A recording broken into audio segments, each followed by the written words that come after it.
Welcome to Business Law and Ethics Online. When you very first log into the course, you are going to populate out to an announcement page. I will have an announcement there every Monday morning starting at 8 a.m. and it will give you an overview of what the expectations are for that particular week. So always read through the announcements. If there's anything special, those will also show in that announcement category, but you can count on one separate announcement each Monday morning. But when you're logging in for the first time, you want to come over into the Start Here tab, which is where I have my screen located at the moment. It'll give you a course overview. There's a welcome message from me. There'll be two syllabus files. There'll be the master syllabus, and then you will see a class syllabus in your class. Then there's the required materials, and then there's some other information down below. But make sure, it's extremely important that you read over both your master syllabus and your class syllabus. Those are truly the contract between you and I in this course. So you know exactly how your grade's going to be calculated. You're going to know your due dates. You're going to know what your expectations are for you to be successful in this class. But to give you a general overview, every Monday at midnight, you are going to have assignments due. So we're going to cover a chapter or two chapters during that week. And then on that following Monday at midnight, you'll have a chapter quiz that will be submitted in Blackboard. And then you will have a case analysis and questions that are located in the back of the textbook. If you don't have your textbook, I have scanned those pages in that assignment so that you can open them. You really will need to get the textbook as soon as you can. And again, that's listed here under these required materials, and it's also in the class syllabus.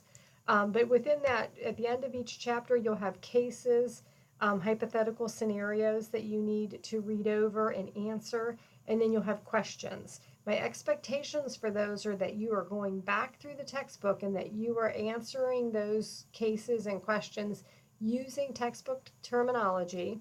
That's the way that you're going to get comfortable with those different legal terms, is if you're using them. And then also that you're using good grammar and proper spelling. So those will all be submitted Monday night. Then we will have 4 tests in this class.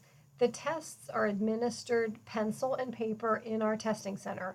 We have 2 testing centers, one here on main campus and one up in Akron. So if you are a Starr County resident or a Summit County resident, those will be easy locations for you to go. And I'll give you an entire week from Monday through Saturday to take your test, so you can work that into your schedule. If you live outside of Stark or Summit County, you can get a proctor. The form is located here in the Start Here tab. Down here, this offsite proctor request form. It needs to be like a library or another higher education institution, someplace that can monitor that you're not using any resources while you're taking your tests, and to verify your identity. So if you have that situation that you are outside of Stark or Summit, go back to this form and then contact me. If you want your test taken in Akron, I will ask that you also just let me know at our Akron campus. Main campus, I'm just going to take all the tests down with a roster, so I'm expecting you to take it there unless I hear otherwise from you. Then once you want to get into your materials each week, if you go into your lessons tab, so your Start Here is where I am now with a lot of the basic information about the course. If you go into the lessons tab, you are going to see different folders. So here's a discussion forum that you can post questions if you have them, and you can answer other students' questions. Then each week you're going to have a folder. So if you click on week 1, you will see that, okay, there's chapter 2. Now this just gives you an overview of what we're covering in chapter 2 and then what your assignments are. You actually have to click this to open up the materials themselves and then the assignments. So again, click here, and then you'll see here's a PowerPoint. I do have my voice recorded over it. There's also just my voice here in these comments. It's the same commentary. One I just embedded in the PowerPoint, the other one is just a separate file, whichever works best for you. And then here's notes, and those come directly from the publisher. So there's a lot of information in those notes. Then if we go back to our assignments, you'll see that you have the quiz that will be submitted in Blackboard and due Monday at midnight. And then you'll have your cases and your questions. So here is the PDF file that is scanned of those pages in case, again, you don't have your textbook. And then here it tells you which particular questions you need to answer. And those will also be due Monday at midnight. And then these discussion posts, I'll have one for each chapter, and those are extra credit. I don't give the extra credit into the gradebook until the end of the semester. So I'll look through it, and you can get up to 13 extra credit points if you are making comments in these discussion forums.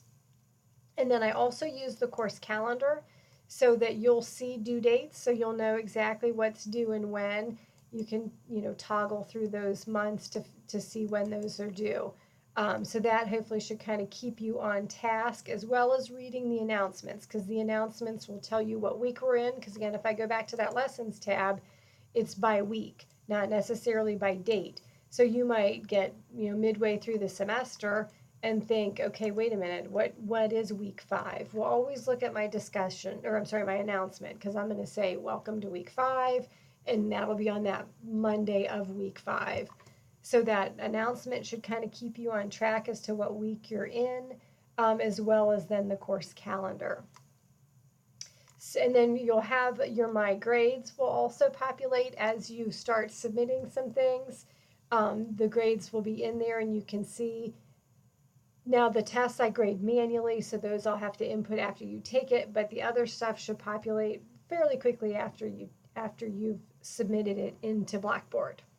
So hopefully that answers most of your questions on how the class is set up and how it's structured and what my expectations are of you. If you have anything further, you can message me, and of course read through all the material in the Start Here folder. Thank you, and have a good semester.